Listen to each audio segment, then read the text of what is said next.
BJP के साथ खेल करने की तैयारी में सांसद नवीन जिंदल। हरियाणा में बीजेपी नेताओं की नवीन जिंदल ने बढ़ाई टेंशन। विधानसभा चुनाव में बीजेपी को झटका देने की तैयारी में नवीन जिंदल। नवीन जिंदल के ऐलान से मच सकती है बीजेपी में खलबली।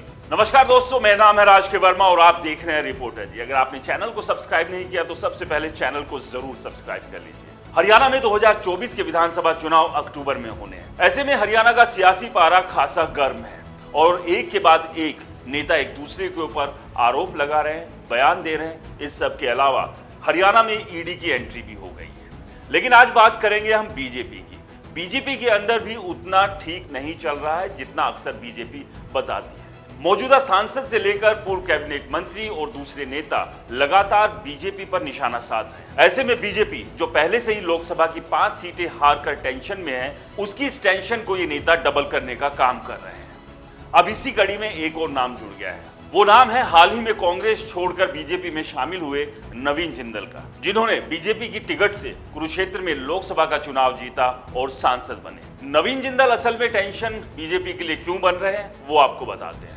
दरअसल देश के बड़े स्टील कारोबारी और हरियाणा के कुरुक्षेत्र से भाजपा सांसद नवीन जिंदल ने हिसार बीजेपी के नेताओं की टेंशन बढ़ाई है। नवीन जिंदल ने हिसार पहुंचकर कहा है कि हिसार से मेरा अलग ही लगाव है। जब भी हिसार की सेवा का मौका मिलेगा, जिंदल परिवार उसको अपना सौभाग्य मानेगा। जहां तक हिसार विधानसभा से चुनाव लड़ने की बात है तो इसका फैसला बीजेपी हाईकमान करेगा। बीजेपी का जो भी निर्णय होगा हम पार्टी के साथ हैं। नवीन के बयान से बीजेपी के टिकट दावेदारों की चिंता बढ़ गई है। हिसार बीजेपी की सबसे सेफ सीट मानी जाती है। यहां 10 साल से बीजेपी बड़े मार्जिन से जीत रही है।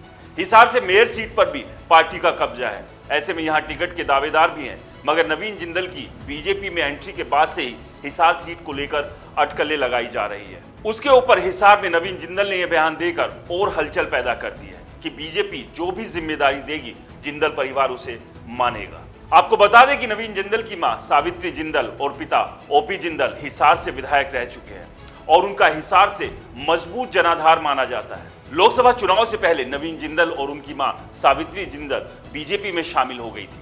नवीन जिंदल के इस बयान से फिलहाल ये साफ नहीं है कि हिसार की सेवा की जिम्मेदारी वो खुद के लिए चाहते हैं या फिर अपनी मां सावित्री जिंदल के लिए। लेकिन ये तय है कि ताजा कांग्रेस छोड़कर बीजेपी में शामिल हुए नवीन जिंदल कुरुक्षेत्र के बाद हिसार में बीजेपी की टिकट की चाहत रखने वालों के लिए नया सरदर्द जरूर बन गए। इसे लेकर आपकी क्या राय है, हमें कमेंट्स कर जरूर बताएं। रिपोर्टर जी चैनल को अगर सब्सक्राइब नहीं किया है तो चैनल को सब्सक्राइब करना ना भूलें।